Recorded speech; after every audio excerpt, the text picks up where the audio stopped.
நிறுத்தப்பட்ட இஸ்ரேலிய விமானங்கள், ஸ்தம்பித்த இஸ்ரேலிய ஏர்போர்ட், IRGCக்கு லஞ்சம் கொடுத்த அமெரிக்காவினுடைய வரைபடத்தையே மாற்றியிருக்கும் ஈரான், தாக்குதலுக்கு தயாராகும் துருக்கி, ஈரான் மீது விதிக்கப்பட்ட பொருளாதார தடை, இஸ்ரேலிடம் மண்டியிட்ட சிரியா, பாப் எல் மந்திப் ஜலசந்தியில் கடத்தப்பட்ட கப்பல், இஸ்ரேலை கண்டித்திருக்கக்கூடிய ஆஸ்திரேலியா, ஹிந்து ரஜபை கொன்றது நாங்கள் தான் ஒத்துக்கொண்ட IDF, சவுதியினுடைய 8 கப்பல்களை தகர்த்த ஹூத்திகள், ஹர்முஸில் ஒளிந்து ஓடும் ட்ரம்பின் கப்பல்கள், காசாவினுடைய 4 வயது குழந்தையினுடைய கால் துண்டிக்கப்பட்ட கண்ணீர் கதை உட்பட இன்டர்நேஷனல் லெவல்ல இன்னைக்கு நடந்திருக்கக்கூடிய பல முக்கியமான செய்திகள், அந்த செய்திகளை ஒட்டி வந்திருக்கக்கூடிய வீடியோக்கள், அதனுடைய உண்மை விளக்கங்களை தான் இன்ஷா அல்லாஹ் இந்த பதிவில் நம்ம பார்க்க இருக்கிறோம். அதுக்கு முன்னாடி நம்ம பேட்டை டிவி யாரெல்லாம் சப்ஸ்கிரைப் பண்ணாமல் இருக்கீங்களோ அவங்களாம் சப்ஸ்கிரைப் பண்ணிவிட்டு இந்த வீடியோ முழுமையாக பார்த்துட்டு உங்களுடைய ஃபேமிலி அண்ட் ஃப்ரெண்ட்ஸ்க்கு ஷேர் பண்ணுங்கள்.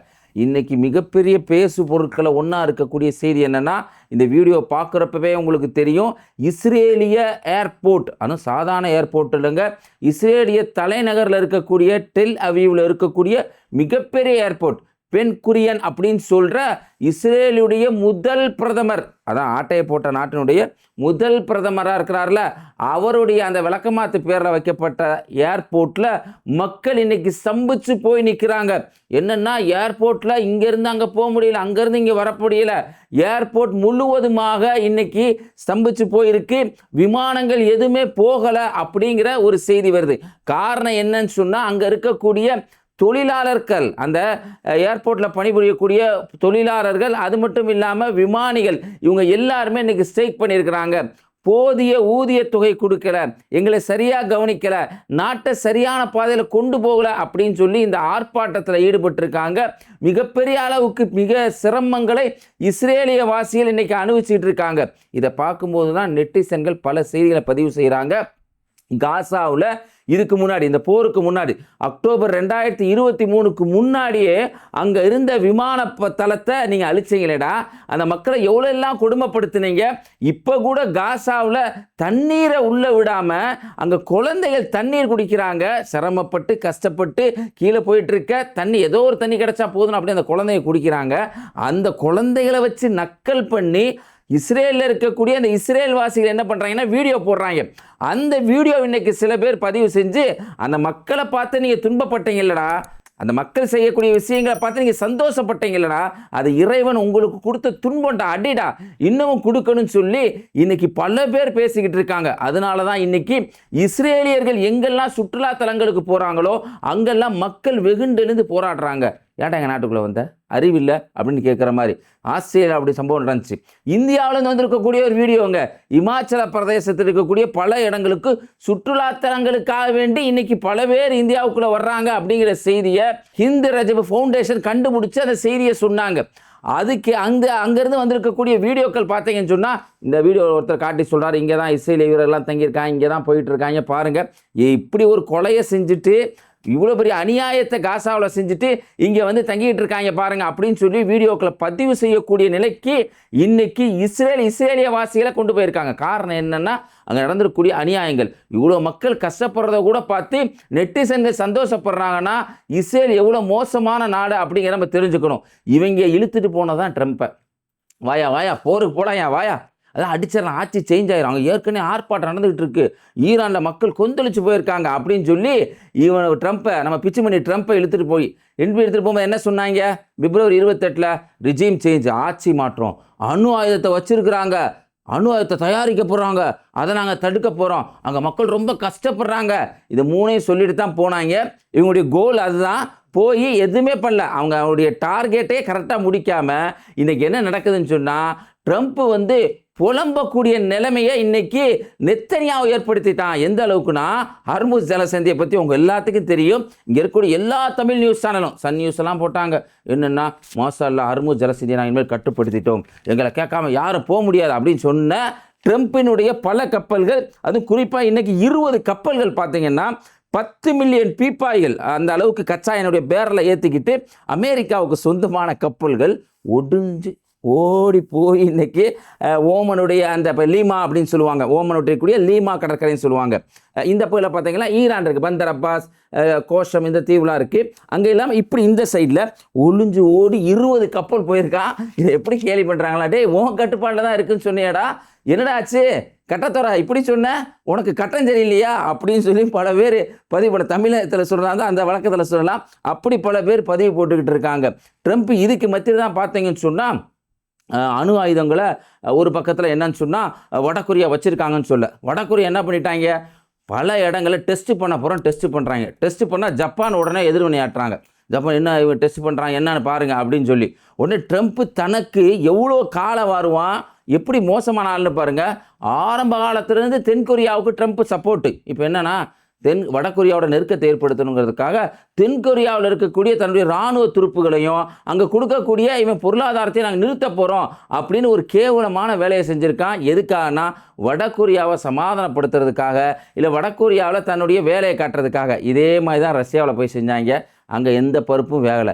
இதே நிலைமை தான் வடகொரியாவில் தான் ஏற்படும் அப்படிங்கிறதுக்கு எந்த விதமான மாற்றுக்கிறதையும் கொள்ள தேவையில்லை, அப்படி தான் அங்கே ஏற்படும் அப்படிங்கிறத தெரிஞ்சுங்க. இன்றைக்கி ஈரானுடைய ஹைதராபாத்தில் இருக்கக்கூடிய ஈரானுடைய தூதரகத்திலிருந்து ஒரு செய்தியை, ஒரு மேப், அமெரிக்காவுடைய மேப் எடுத்து கலிஃபோர்னியா இருக்குல்ல, கலிஃபோர்னியா என்ன போடுறாங்கன்னா, கலிஃபோர்னியா நேரில் ஈரானுக்கு சொந்தம் ஈரானுடைய பிரதேசங்களில் ஒன்றா ஆயிடுச்சு அப்படின்னு போடுறாங்க. இதனுடைய பின்னணி காரணம் என்ன, ஏன் இதை இந்தியாவை பயன்படுத்தி போடுறாங்க அப்படிங்கிற ஒரு பின்னாடி இருக்கக்கூடிய சில சூட்சமங்களை நீங்கள் தெரிஞ்சுக்கணும். காரணம் என்னன்னு சொன்னால், இந்தியாவிலிருந்து புனையப்பட்ட ஒரு செய்தின்னு கடந்த வீடியோ நம்ம பேசியிருந்தோம். அந்த புனையப்பட்ட செய்திக்கு ட்ரம்ப்பு பார்த்தீங்கன்னு சொன்னால் எதிர்வினையாற்றாமல் நெத்தனியா எதிர்வினையாற்றான். புனையப்பட்ட ஒரு செய்தி இஸ்ரேலை பற்றி வருது, ட்ரம்ப் எதிர்வினையாற்றணும், ட்ரம்ப் எதிர்வினையாற்றாமல் நெத்தனியா எதிர்வினையாற்றி அரசியல் களத்துக்கேற்ப அதை பேசுகிறான். அதை ஒட்டியே இன்னைக்கு இந்தியாவிலேருந்து இப்படிப்பட்ட செய்தி வருது. காரணம் என்னென்னா, பாகிஸ்தான், அது மட்டும் இல்லாமல் துருக்கி, சவுதி இவங்களாம் ஒப்பந்தம் போட்டிருக்காங்க. எப்பயுமே பாகிஸ்தானுக்கும் இஸ்ரேலுக்கு ஆகாது, சொல்லவே தேவையில்லை, துருக்கிக்கும் இஸ்ரேலுக்கு ஆகாது. இந்த பாகிஸ்தானுக்கும் இந்தியாவுக்கும் மத்தியில் எப்படியாவது சிண்டை முடிஞ்சு விடலாம், எப்படியாவது சண்டை உண்டாக்கலாம் அப்படின்னு எண்ணத்தில் உள்ளவன் தான் இவன். அதனால தான் இந்தியாவிலேருந்து வரக்கூடிய செய்தியை மேற்கோள் காட்டி கடந்த சிலங்களுக்கு முன்னாடி நெத்தனியா பேசியிருந்தான். இன்றைக்கி அதுக்கு எதிர்வினையாற்றுறதுக்காக ஹைதராபாத்தில் இருக்கக்கூடிய ஈரானுடைய தூதரகத்திலேருந்து இன்றைக்கி இப்படி ஒரு வரைபடத்தை போட்டிருக்காங்க. கலிஃபோர்னியாவை நாங்கள் கைப்பற்ற போகிறோம், கலிஃபோர்னியா எங்கள் பிரதேசங்களில் ஒன்று அப்படின்னு சொல்லி அவங்க போட. பத்தாவதுக்கு பிச்சுமணி என்ன பண்ணுறாப்புலன்னு சொன்னால், இந்த ஹர்முஸ் ஜலசந்தி இருக்குல்ல, அதோட வரைபடத்தை போட்டு அது எங்களுக்கு சொந்தம் அப்படின்னு சொல்லி இன்றைக்கி இப்படியான வேலைகள் அந்த பகுதியில் நடந்துகிட்டு இருக்கு. இந்த சந்தர்ப்பத்தில் தான் பார்த்தீங்கன்னு சொன்னால், சிரியா, நம்ம ஏற்கனவே கடந்த வீடியோவில் பேசியிருக்கோம், சிரியாவில் இருக்கக்கூடிய அபு அல் துஹீரில் அந்த விமானத்தளத்தில் எப்படி அத்துமீறி இஸ்ரேல் தாக்குதல் நடத்தினது சர்வதேச சட்டத்துக்கு மாற்றமானது, இதற்கு துருக்கி எதிர்வினையாற்றினாங்க அப்படிங்கிற செய்தியெல்லாம் பார்த்தோம்.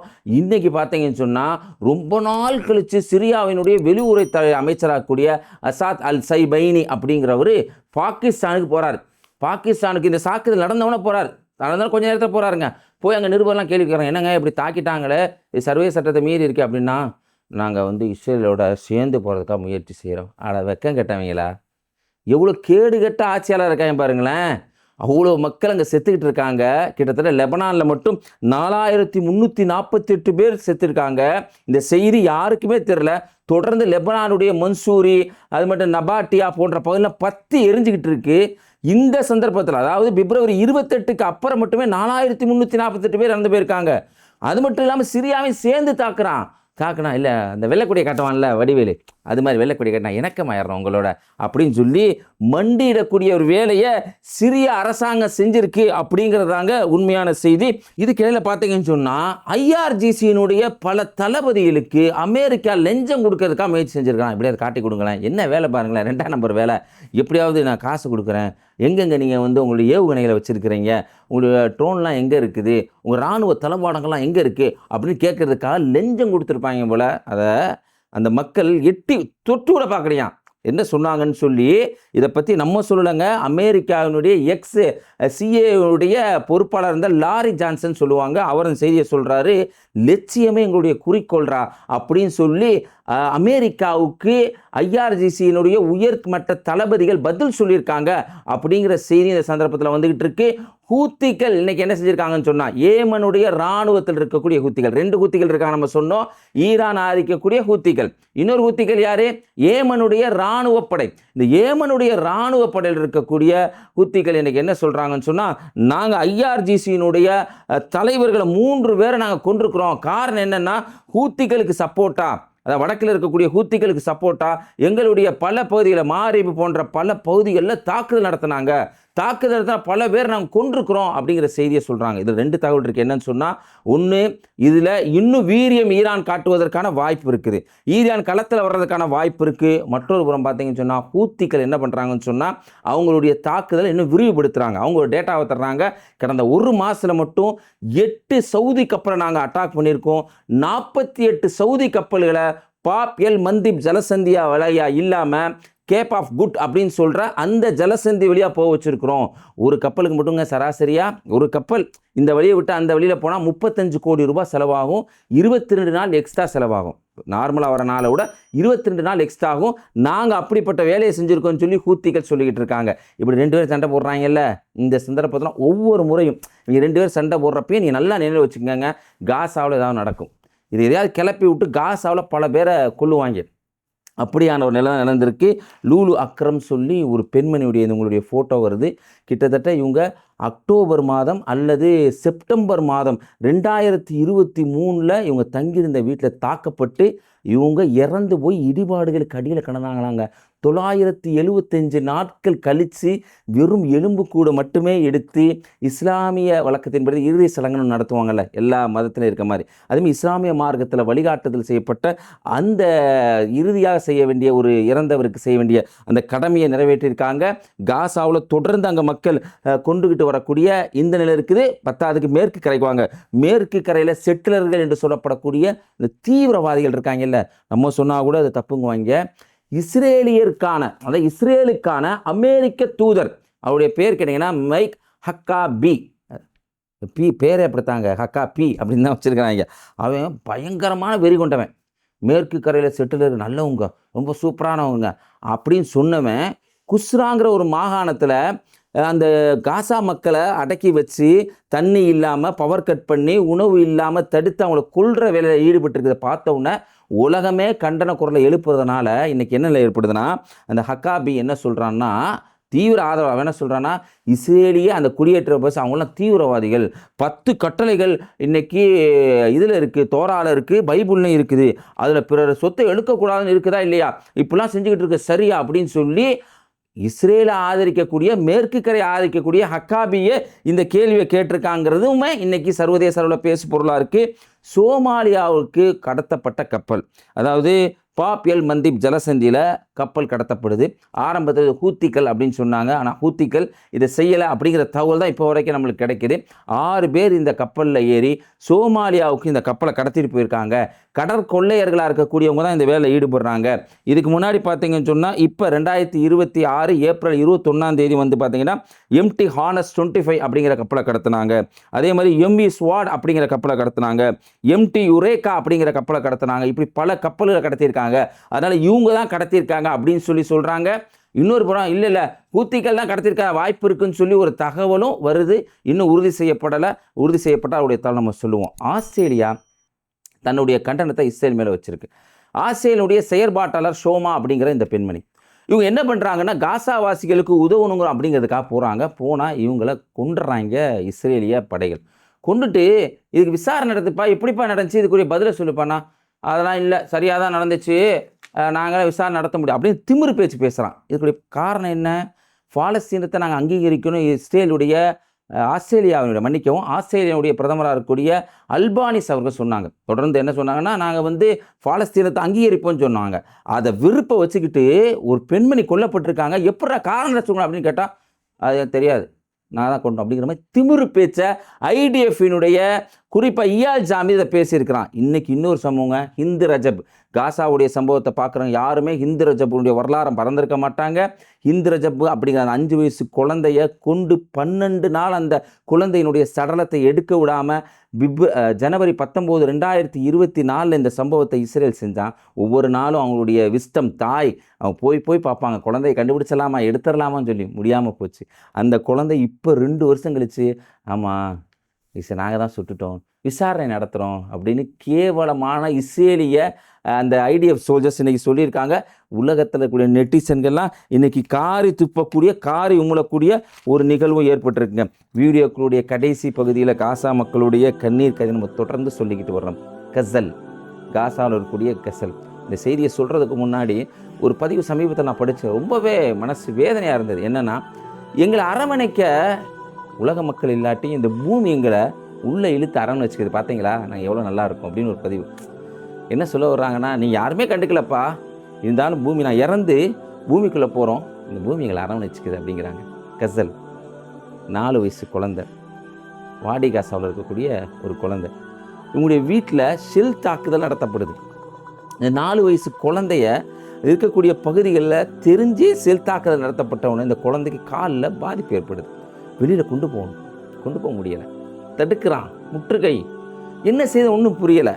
தகப்பனுக்கு என்ன மாதிரியான வலி இருக்கும் ஒரு தகப்பனுக்கு, ஒரு தாய்க்கு? யோசிச்சு பாருங்களேன். ரத்தம் காலிலேருந்து 4 வயசு குழந்தையோட காலிலேருந்து பீறி அடித்து போகுது. பக்கத்தில் இருந்த ஒரு டாக்டரு உதவி செய்கிற மனப்பான்மை, காசாவில் உதவி செய்கிற மனப்பான்மை படைத்தவங்களுக்கு தனி ஒரு இடமே இருக்குங்க. இறைவன் நாடுனா வறுமை நாளில் உதவி செய்கிறதுக்கு அந்த இடத்துக்கு ஒரு டாக்டர் வர்றார். அப்போ இருக்க அவர் கைப்பையில், அப்போ அவர் பையில் வச்சுருந்ததை வச்சு அந்த குழந்தைய ரத்தத்தை மட்டும் நிறுத்துகிறாரு. பல நாள் முற்றுகை போகுது, ரத்தத்தை நிறுத்திட்டாரு. பல நாள் முற்றுகைக்கு அப்புறம் நாசர் ஹாஸ்பிட்டலுக்கு அந்த குழந்தைய கூப்பிட்டு போனால் காலில் தொற்று ஏற்பட்டுருச்சு, இன்ஃபெக்ஷன் ஆயிடுச்சு. என்ன சொல்கிறாங்கன்னா, அந்த குழந்தையினுடைய 4 வயசு குழந்தையினுடைய காலை வெட்டி எடுக்கணும், நரம்பு உட்பட எலும்புகள் உட்பட எல்லாத்தையும் வெட்டி எடுக்கணும். சாரி, எங்கிட்ட மருந்து இல்லை, ஆம்புடேஷன் அப்படின்னு ஏதோ ஒன்று சொல்கிறாங்க டாக்டர்கள்லாம். அவங்க சொல்கிறாங்க, இந்த குழந்தைகளை அந்த காலை வெட்டி எடுக்கணும், மருந்து இல்லை, மயக்க மருந்து இல்லை, வலி நிவாரணை மருந்தும் இல்லை. அந்த சம்பவத்தில் இப்போ கசலை தகப்பனார் அந்த குழந்தையை கட்டி பிடிச்சி அழுகிறாரு. சம்பவத்தை காட்ட முடியல, ஏன்னா காலில் ஃபுல்லாக கட்டு, அதெல்லாம் வயலன்ஸ் காட்சின்னு சொல்லிடுவாங்க. ரொம்பவே கஷ்டமாக இருந்துச்சு. கட்டி பிடிச்சி அழுகிறாருங்க. பார்க்க ரொம்ப உருக்கமாக இருந்துச்சு. கடைசியில் அந்த குழந்தைக்கு ஆப்ரேஷன் பண்ணி 4 வயசு குழந்தைக்கு கால் துண்டாக எடுக்கப்படுது. மயக்க மருந்து கொடுக்கப்படாமலே எப்படிப்பட்ட வேதனையாக இருக்குன்னு கொஞ்சம் நீங்கள் சிந்திச்சு பாருங்கள். மருத்துவர்களுக்கு யாராவது இந்த செய்தி அனுப்பி பாருங்கள். இது பல நியூஸ் சேனல்கள், இன்டர்நேஷ்னல் கூடிய எல்லா நியூஸ் சேனலும் சொல்லியிருக்கிறாங்க. ஆனால் பல பேருக்கு இங்கே தெரியாது. மனித நேயத்துக்காக குரல் கொடுக்கக்கூடிய இந்த தமிழகத்தில் பலருக்கு இந்த வரலாறுகள் தெரியாது. இந்த சம்பவத்தை இந்த மக்களுக்கெல்லாம் அனுப்புங்க. உண்மைக்காகவும் சத்தியத்துக்காகவும் குரல் கொடுக்கக்கூடிய மக்கள் தான் அவங்க. இந்த வீடியோ பற்றி உங்களுடைய கருத்தை கமெண்ட்டை பதிவு செய்யுங்க. இணைந்திருப்போம். அஸ்ஸலாமு அலைக்கும்.